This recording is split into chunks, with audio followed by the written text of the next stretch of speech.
প্রতিটা রুহু, প্রতিটা মানুষ মালাকুল মাউতকে দেখতে পায়। আপনিও দেখবেন, আমিও দেখব। মুমিনদের কাছে এসে মালাকুল মাউত একজন যুবকের বেশে সাদা ধবধবে জুব্বা পরে সুগন্ধি মেখে মুমূর্ষু ব্যক্তির শিয়রে বসে বলে, ইয়া আইয়াতুহান নাফসুল মুতমাইন্নাহ, হে প্রশান্ত আত্মা, উখরুজি ইলা মাগফিরাতিল্লাহি ওয়া রিদওয়ানি, আল্লাহর ক্ষমা আর দয়ার দিকে বের হয়ে আসো। বলা মাত্রই মুমিনের আত্মাটা স্মুথলি বের হয়ে আসে। কাফান মিন আকফানিল জান্নাহ, হানুত মিন হানুতিল জান্নাহ, জান্নাত থেকে আনা সুগন্ধি কাফনের মধ্যে পেঁচিয়ে তিনি রূহটাকে নিয়ে ইল্লিনে চলে যায়। সরাসরি দেখে মালাকুল মাউতকে। আর যারা ইসলাম বিরোধী, কোরআন বিরোধী, তাদের সামনে এসে মালাকুল মাউত ত্রাস সৃষ্টি করে। আগে ধমক। হাইওয়েতে মাঝে মাঝে ডাকাতি হয় না? বাসগুলোর মধ্যে যখন ডাকাতি হয়, বাসে থাকে 50 জন, ডাকাত ঢুকে 5 জন, এই 5 জনের ভয়ে সবগুলো পেশাব করে দেয়। কারণ ত্রাস সৃষ্টি করে। এসেই চাইনিজ কুড়াল দিয়ে আগে কুবায় দেয় 4-5 জনের। রক্ত দেখে কি দেওয়ার সব আগে রেডি করে রাখে। মালাকুল মাউত এসে কাফের, নাস্তিক, মুশরিকদের সামনে সেরকম একটা ত্রাস সৃষ্টি করে। ভয়ে লোকটা কাঁপতে থাকে। ওর কাছে ভদ্র ভাষায় কথা বলে না, সুন্দর জামা পরে আসে না, কালো কুচকুচে চেহারা, ভয়ঙ্কর একটা রূপ নিয়ে, আকৃতি নিয়ে ইসলাম বিরোধীদের মাথার সামনে আসে। দুর্গন্ধযুক্ত চেহারার দেহ নিয়ে ধমক দিয়ে বলে, ও পাপাত্তা, ইয়া আইয়াতুহান নাফসুল খাবিসা উখরুজি ইলা গাদাবিল্লাহ, হে পাপাত্তা, আল্লাহর রাগ, ক্রোধ আর গজবের দিকে বের হয়ে আয়। মুমিনের আত্মা বলার সাথে সাথে যেমনি মুমিনের দেহ থেকে বের হয়ে জান্নাতি কাফনের ভেতরে ঢুকে, কাফেরদের আত্মাও কি এরকম তাড়াতাড়ি বেরোতে চায় নাকি? কাফেরদের আত্মা বেরোতে চায় না। ডানে দৌড়, বায়ে দৌড়, সামনে দৌড়, পেছনে দৌড়, আহা, দৌড়াদৌড়ি করে। মালাকুল মাউত এটাকে টেনে হিচড়ে, একটা জীবিত ছাগলকে জবাই না করে তার চামড়া উল্টার দিকে টেনে হিচড়ে বের করলে ছাগলটা যত কষ্ট পায়, এর চেয়ে কমসে কম 70 গুণ বেশি কষ্ট দিয়ে কাফের, মুশরিক আর গাদ্দারদের রূহ কবজ করা হয়। আল্লাহ, এই পরিস্থিতি থেকে তুমি আমাদের বাঁচাও। মুমিনদের রূহ যেমনি কবজ হয়, ওইভাবে রূহ কবজের ব্যবস্থা করে দিও। ইমানের মৃত্যু নসিব করে দিও, শাহিদি মৃত্যু নসিব করে দিও।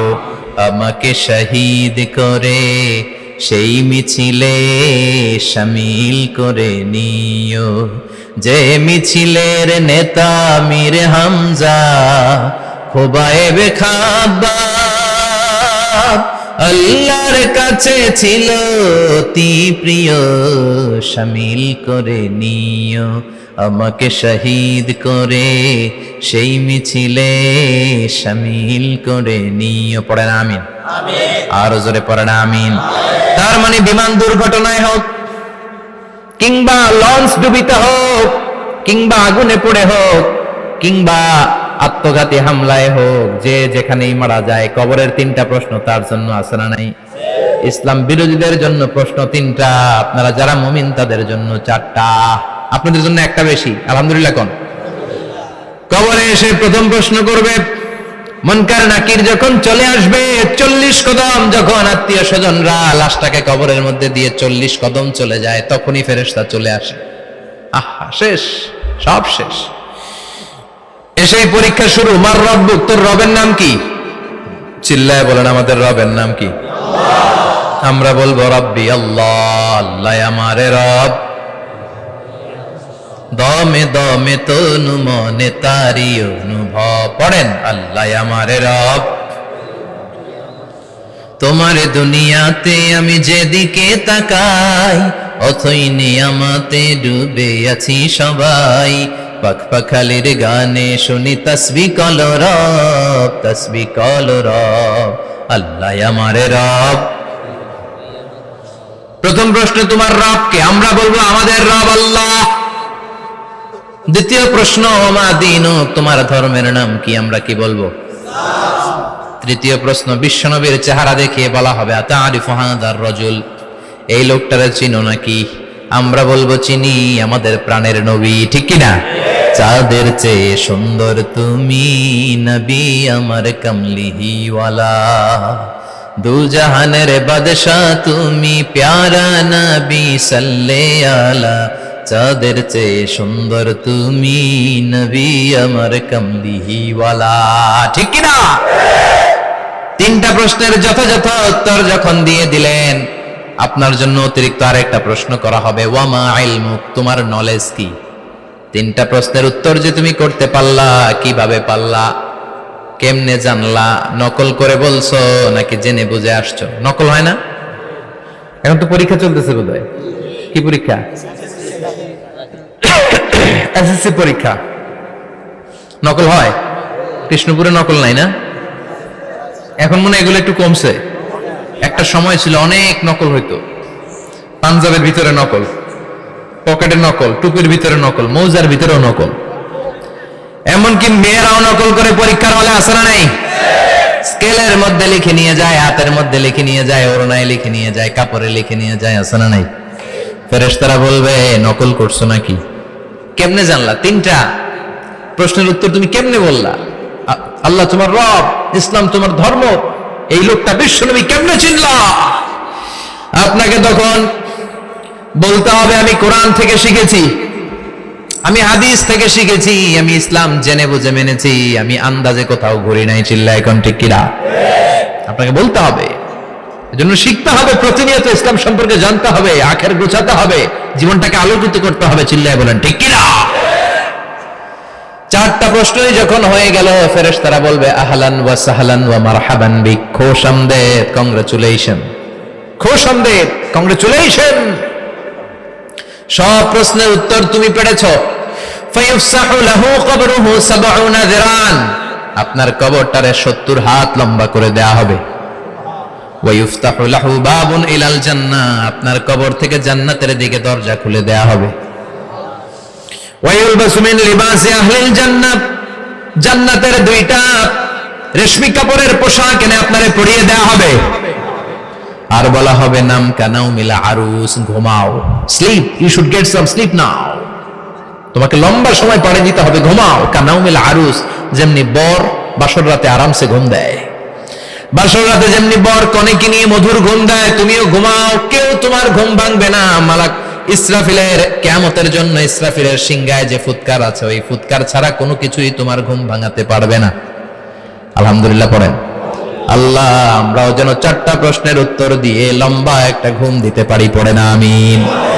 ওয়াম্মাল কাফির ওয়া আহলুশ শিমাল, আর ইসলাম বিরোধী যারা, তাদের সামনে আসবে মালাকান আসওয়াদান আজরাকান, কৃষ্ণ বর্ণের দেহ, নীলাভ বর্ণের দুটো চোখ, গায়ের রং কালো, চোখের রং নীল। দেখতে কেমন লাগে?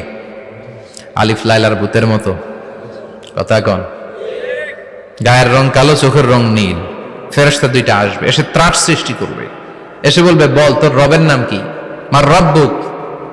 ইসলাম বিরোধী মুশরিক, কাফের, নাস্তিক এরা বলবে আমি জানি না আমার রবকে, আমি জানি না, আমি তো আজীবন শুধু চেয়ার করেছি, মদ খেয়েছি, আমি ধর্ষণে সেঞ্চুরি করেছি দুনিয়ার বুকে, আমি টেন্ডারবাজি করেছি, চাঁদাবাজি করেছি, আমি মাস্তানি করেছি, আমার দাপটে এলাকার ইসলাম প্রিয়রা বাসায় ঘুমাতে পারে না। আমি ছিলাম টেন্ডারবাজ, আমি ছিলাম গডফাদার, সন্ত্রাসীদের লিডার, আমি ছিলাম ডন 1 2 3 সব, আমি ছিলাম ডনের ডন, আমি ছিলাম মাস্তান, রংবাজ। রব টব কি আমি তো জানি না। লাদ্রি লাদ্রি, আমার জিজ্ঞেস করো না। আবার প্রশ্ন করা হবে ওয়ামা দীনুক, তোর ধর্মের নাম কি? বলবে লা আদরি, আমার কোনো ধর্ম নাই, আমার কোনো ধর্ম নাই, আমি শুধু মৌজ মাস্তিতে ছিলাম, আমি আনন্দ ফুর্তি করেছি, ইসলাম নিয়ে আমার মাথা ব্যথা ছিল না, আজীবন ইসলামরে আমি বাস দিয়েছি। চিল্লায় বলেন ঠিক কিনা?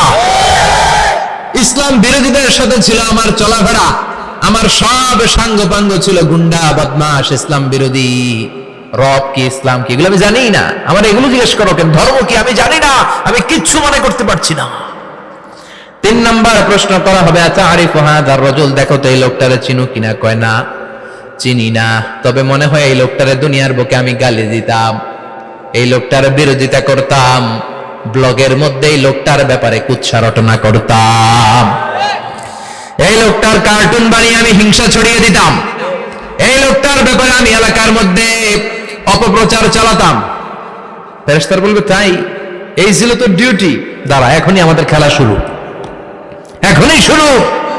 ফায়ুতরাকু বিমাতারিক মিন হাদিদ, লোহার একটা হাতুড়ি দিয়ে মাথা থেকে পা পর্যন্ত পিটানো হবে, পিটিয়ে ওর গোশতের হাড্ডিগুলোকে থেতলে ফেলা হবে।